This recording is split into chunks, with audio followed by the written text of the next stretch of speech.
Negara Brunei Darussalam memperingati Isra' dan Mikraj Nabi Muhammad sallallahu alaihi wasallam dengan majlis sambutan peringkat negara pagi tadi. Kemuncak sambutan Isra' dan Mikraj ialah ceramah khas bertajuk Sembahyang Teras Kecemerlangan Umat yang antara lain menyentuh tentang kelebihan ibadah sembahyang sebagai satu-satunya ibadah yang tidak akan gugur kewajipan mengerjakannya.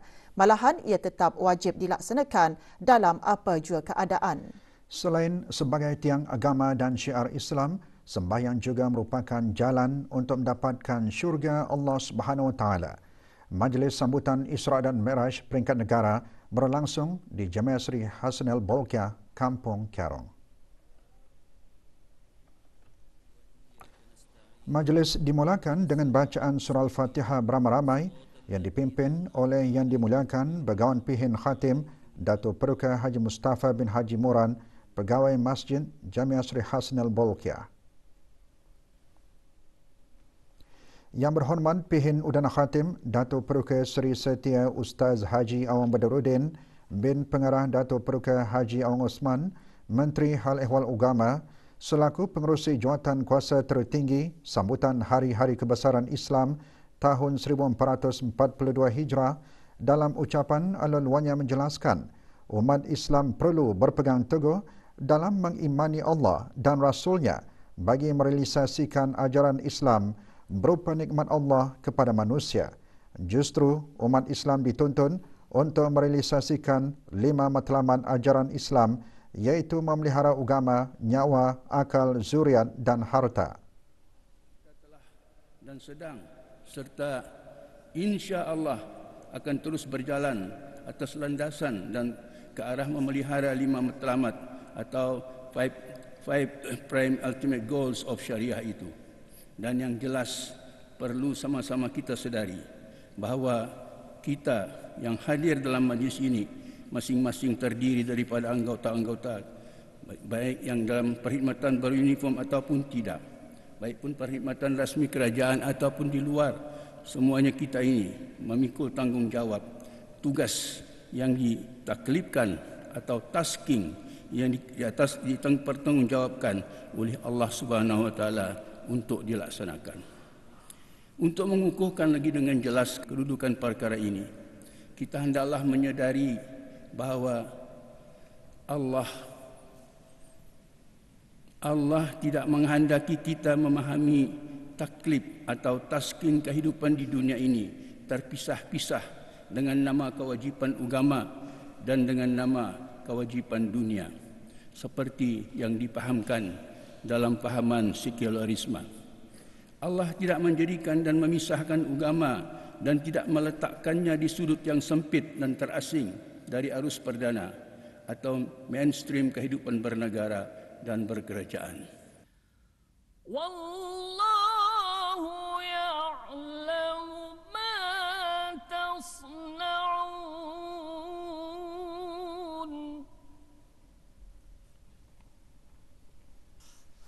Utlu ma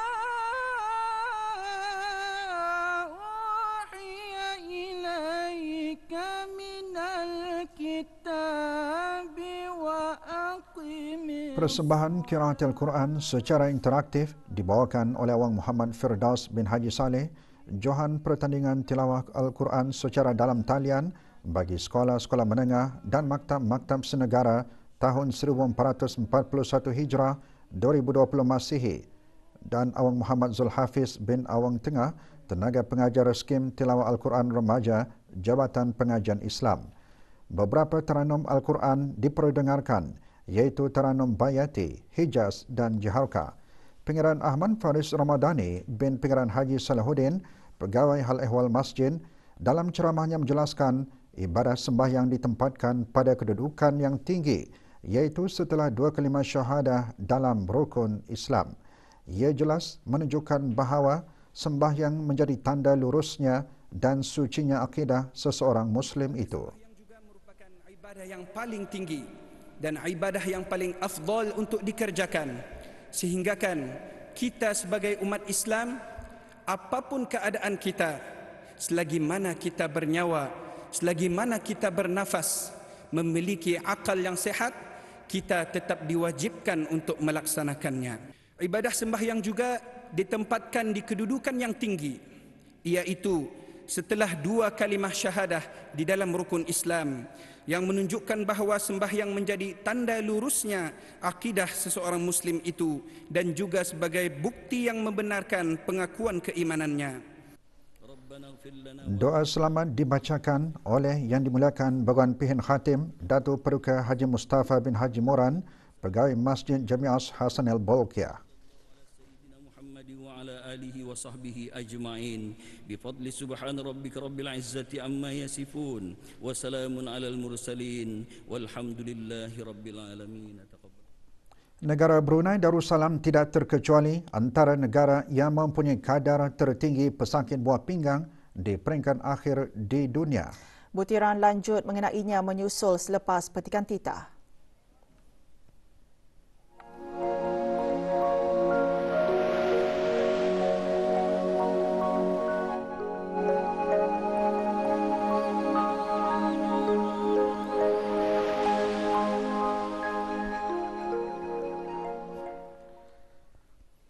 Bermula bulan Mac ini, sebuah lagi pusat dialisis akan disediakan untuk rawatan penyakit buah pinggang, iaitu Unit Renal Dialisis Jurudong Park Medical Center JPMC.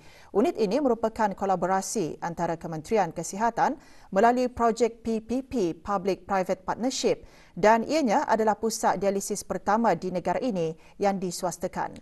Perkara tersebut antara yang dikongsikan oleh Menteri Kesihatan dalam perutusan sempena sambutan Hari Buah Pinggang Sedunia. Jelas Yang Berhormat Datuk Seri Setia Dr. Haji Muhammad Isham bin Haji Jaafar lagi, penswastaan tersebut dapat mengurangkan beban kerajaan dari segi membina pusat dialisis baharu dan kerja-kerja pemeliharaan pusat dialisis yang berkaitan dengannya, di samping menyediakan perkhidmatan bantuan dan pengambilan kaki tangan. Mementing kenyataan jawatan kuasa antarabangsa Hari Buah Pinggang Sedunia 2020, iaitu selaras dengan pertubuhan nefrologi antarabangsa secara global, 1 dalam 10 orang di seluruh dunia mengalami penyakit buah pinggang yang kronik. Menurut Menteri Kesihatan, negara Brunei Darussalam tidak terkecuali dan adalah antara negara yang mempunyai kadar tertinggi pesakit buah pinggang di peringkat akhir atau end-stage kidney disease di dunia yang turut dikenali sebagai kerosakan buah pinggang yang kekal. Punca utama penyakit buah pinggang di negara ini adalah kencing manis dan tekanan darah tinggi. Selaras dengan tema sambutan Hari Buah Pinggang Sedunia tahun ini, Jabatan Perkhidmatan Renal telah merancang pelbagai aktiviti untuk memberigakan penyakit buah pinggang kronik dan pencegahannya. Di samping itu, Jabatan Perkhidmatan Renal juga akan menarik minat para pesakit buah pinggang untuk memilih rawatan dialisis peritoneal, iaitu cuci air, sebagai pilihan utama jika memerlukan rawatan terapi penggantian buah pinggang dengan cara mengadakan bengkel, simposium dan aktiviti promosi kesihatan yang berorientasikan dialisis peritoneal. Jelas Menteri Kesihatan lagi tidak dinafikan jumlah pesakit buah pinggang meningkat dari setahun ke setahun. Justru keperluan bagi tempat rawatan hemodialisis perlu ditambah untuk menampung keperluan pesakit. Sambutan Hari Buah Pinggang Sedunia disambut pada minggu kedua bulan Mac setiap tahun sebagai kempen kesedaran kesihatan bagi meningkatkan kesedaran orang ramai mengenai penyakit buah pinggang dan kesan penyakit buah pinggang. Tahun ini, sambutan membawakan tema Hidup Sejahtera dengan Penyakit Buah Pinggang atau Living Well with Kidney Disease yang bertujuan antaranya untuk memberi harapan dan motivasi kepada para pesakit buah pinggang agar dapat menjalani kehidupan dengan baik dan mendorong para pesakit untuk memperkasa kehidupan ke arah yang lebih sihat. Perkembangan terkini situasi jangkitan COVID-19 di negara Brunei Darussalam. 1 kes sembuh dan 5 lagi kes aktif masih menerima rawatan di Pusat Pengasingan Kebangsaan. Dalam siaran akhbar Kementerian Kesihatan mengenai situasi terkini jangkitan COVID-19 di negara Brunei Darussalam, melaporkan tiada kes jangkitan baharu dicatatkan hari ini. Sementara itu, jumlah kes jangkitan di negara ini kekal sebanyak 192, manakala jumlah keseluruhan kes sembuh adalah 184 kes. Kes terakhir jangkitan tempatan COVID-19 dilaporkan pada 6 Mei lalu, manakala jumlah kes import sejak kes jangkitan terakhir tempatan dilaporkan sebanyak 51 kes. 660 orang sedang menjalani pengasingan diri mandatori, 14,566 orang menamatkan pengasingan diri mandatori sejak Mac 2020.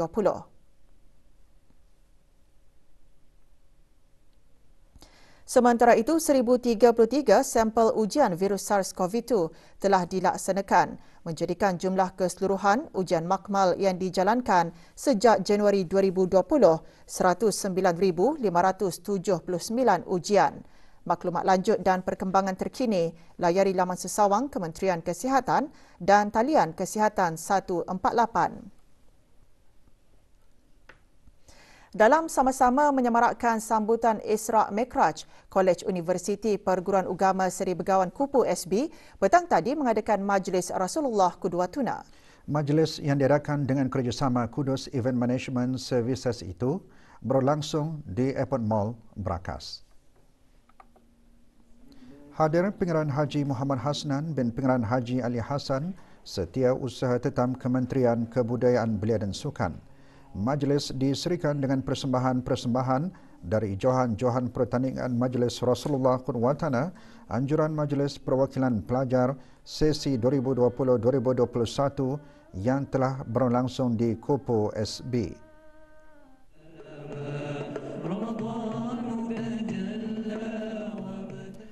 Beberapa aktiviti dan pameran turut diadakan, antaranya ceramah motivasi pendidikan, hafazan surah-surah lazim dan pilihan dan forum pasca siswaza. Majlis juga mengetengahkan antaranya kaifiat solat dan wudu serta klinik puasa dan fidyah.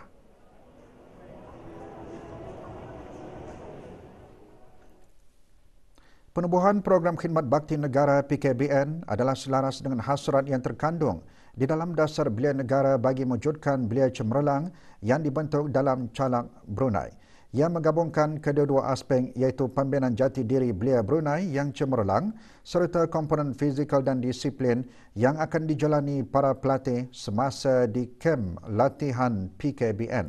Dalam temu bual RTB bersama para penerima anugerah terbaik PKBN, masing-masing menyatakan program dan aktiviti yang dijalani sepanjang berada di program khidmat bakti negara telah menjadikan mereka lebih matang dan berdisiplin.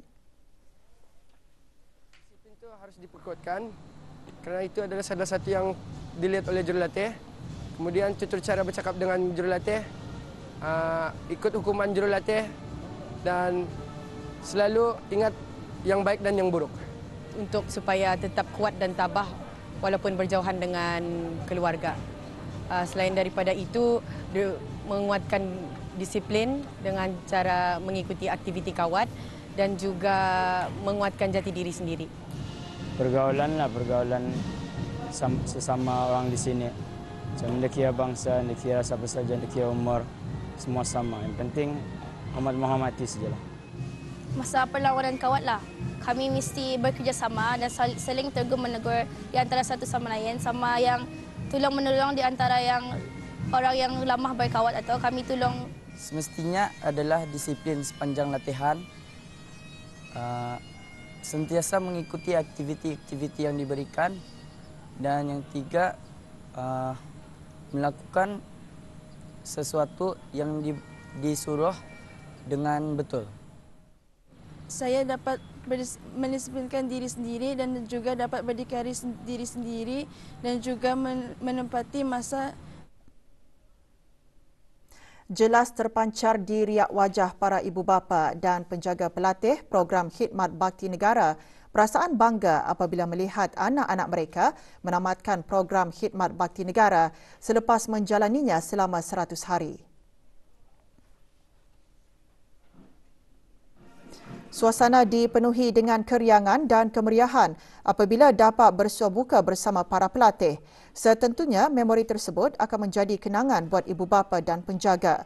dalam temu bual bersama beberapa orang ibu bapa menyatakan program itu bukan hanya dapat menjadikan anak-anak mereka menjadi lebih berdikari, bahkan juga mampu mendisiplinkan diri dari segi kerohanian.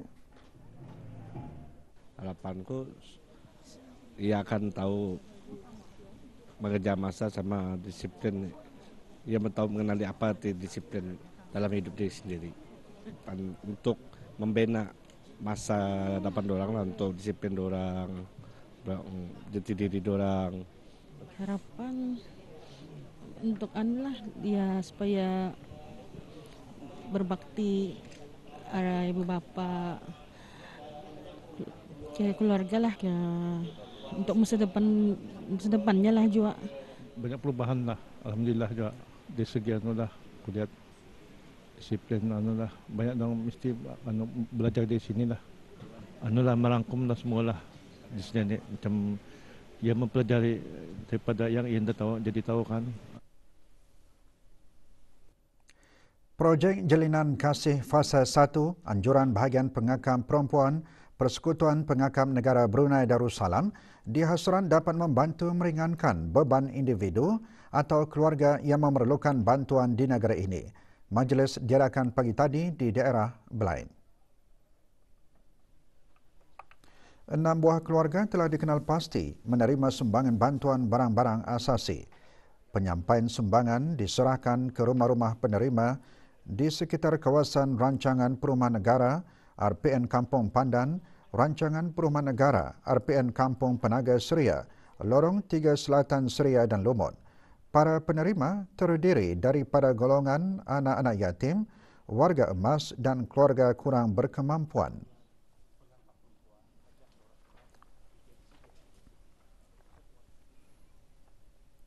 $45 kompaun dikeluarkan dalam operasi sepadu sepanjang bulan Februari atas pelbagai kesalahan di bawah Akta dan Peraturan Lalu Lintas Jalan Raya Penggal 68. Operasi bersama pihak pasukan polis Diraja Brunei itu dijalankan di beberapa kawasan, antaranya Lebuh Raya Muara Tutong, Jejamban Lambang, Kampung Kupang serta kawasan komersial Gadung, Serusum dan Jalan Tutong.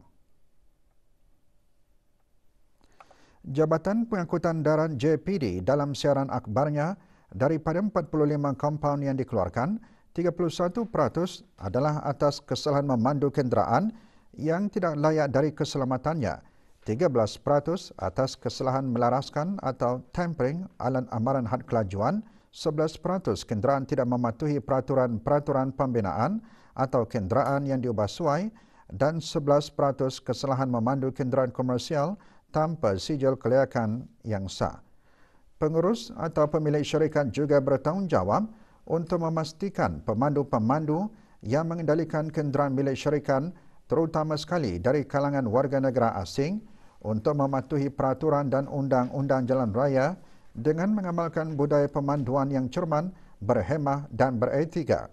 Bagi sebarang makluman berkaitan kesalahan-kesalahan lalu lintas jalan raya, boleh melaporkannya dengan menyertakan gambar atau video melalui talian Darussalam 123 atau melalui aplikasi WhatsApp talian Darussalam 8333123. Orang ramai disarankan untuk sentiasa meningkatkan pengetahuan tentang keselamatan kebakaran kereta. Dalam siaran akhbarnya, Jabatan Bomba dan Penyelamat juga menasihatkan untuk memastikan pemasangan pendawaian bagi peralatan elektrik di kenderaan dilaksanakan oleh pekerja bengkel yang bertauliah bagi mengelakkan bahaya kebakaran kereta.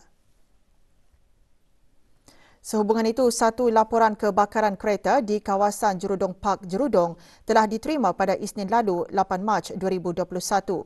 Jabatan Bomba dan Penyelamat telah mengerahkan 2 buah jentera Balai Bomba Jerudong ke tempat kejadian. Dalam kejadian tersebut, sebuah kereta ranap dalam kebakaran. Bagaimanapun tiada korban jiwa dilaporkan dan punca serta anggaran kerugian masih dalam penyiasatan. Bagi sebarang insiden kecemasan, hubungi talian kecemasan 995.